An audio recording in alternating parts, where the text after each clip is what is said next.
Hi అండి, అందరికీ నమస్తే. Welcome to my channel Shirisha cooks. నేను మీ శిరీష. ఈరోజు మనం తయారు చేయబోయే రెసిపీ వంకాయ పచ్చి పులుసు. ఈ రెసిపీని తయారు చేసుకోవడం చాలా సులభం అండి. దీనికోసం ఇలా గ్రీన్ కలర్లో ఉన్న వంకాయలను తీసుకోవాలి. వీటిని శుభ్రంగా కడుక్కుని నూనె రాసి పెట్టుకోవాలి. ఇప్పుడు స్టవ్ మీద ఒక గ్రిల్ ప్యాన్ పెట్టుకుని స్టవ్ సిమ్లో పెట్టుకుని ఈ వంకాయల్ని ఈ పెనం మీద పెట్టుకుని అన్ని వైపులా తిప్పుకుంటూ ఇక్కడ చూపిస్తున్నట్లుగా నల్లగా కాలే విధంగా కాల్చుకోవాలి. స్టవ్ హైలో పెట్టకూడదు. హైలో పెడితే వంకాయలు మాడిపోతాయి తప్ప ఉడకవు.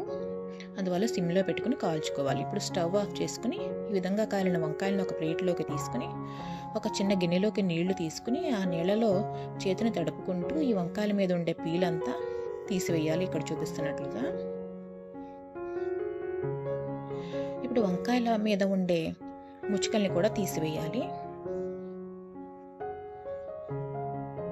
ఇప్పుడు ఈ వంకాయల్ని స్పూన్ సహాయంతో మ్యాష్ చేసుకోవాలి. వేడిగా ఉన్నాయి కాబట్టి, వేడి చల్లారిపోతే చేత్తోనైనా మ్యాష్ చేసుకోవచ్చు. ఇప్పుడు స్టవ్ వెలిగించి కడాయి పెట్టుకోవాలి. అందులో 1 టీ స్పూన్ ఆవాలు, 1 టీ స్పూన్ మెంతులు వేసి ఫ్రై చేసుకోవాలి.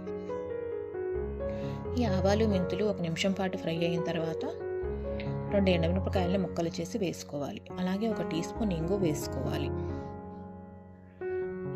అలాగే 2 రెమ్మల కరివేపాకు కూడా వేసుకుని ఒకసారి మిక్స్ చేసుకోవాలి. ఈ ఎండుమిరపకాయ ముక్కలు 1 నిమిషం పాటు వేగిన తర్వాత 2 పచ్చిమిరపకాయలను సన్నగా తరుక్కుని ఆ పచ్చిమిరపకాయ ముక్కలు కూడా వేసుకోవాలి.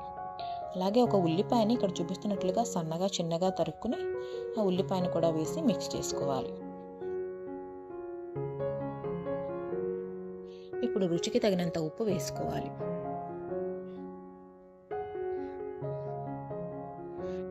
అలాగే 1/2 టీ స్పూన్ పసుపు వేసుకోవాలి. ఇప్పుడు ఈ పసుపు ఉప్పుని బాగా మిక్స్ చేసుకోవాలి. ఈ పోపు వేగేలోగా మనం ముందుగా నానబెట్టుకున్న చింతపండులోంచి పులుసు తీసుకుని ఒక బౌల్లోకి తీసుకోవాలి. ఈ చింతపండు పులుసులో మనం ముందుగా ఉడికించి మ్యాష్ చేసుకున్న వంకాయ మిశ్రమాన్ని బాగా మిక్స్ చేసుకోవాలి. ఈ పులుసు పచ్చి పులుసేనండి, ఉడికించలేదు. అందుకే దీన్ని పచ్చి పులుసు అంటాము. ఇప్పుడు పోపు వేగింది కాబట్టి ఈ పోపును ఈ పులుసు మిశ్రమంలోకి ట్రాన్స్ఫర్ చేసుకోవాలి. ఇప్పుడు తగినంత కొత్తిమీర కూడా వేసుకుని బాగా మిక్స్ చేసుకోవాలి.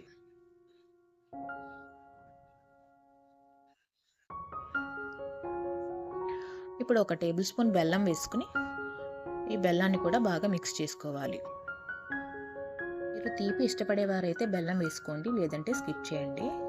అంతేనండి, ఎంతో రుచికరమైన వంకాయ పచ్చి పులుసు తయారైంది. మీరు ఈ వీడియోని మొదటిసారి చూస్తున్నట్లయితే ప్లీజ్ లైక్ చేసి సబ్స్క్రైబ్ చేసి సపోర్ట్ చేయండి. మీ లైక్స్ నాకు ఎంతో మోటివేషన్గా ఉంటాయి. Thanks for watching.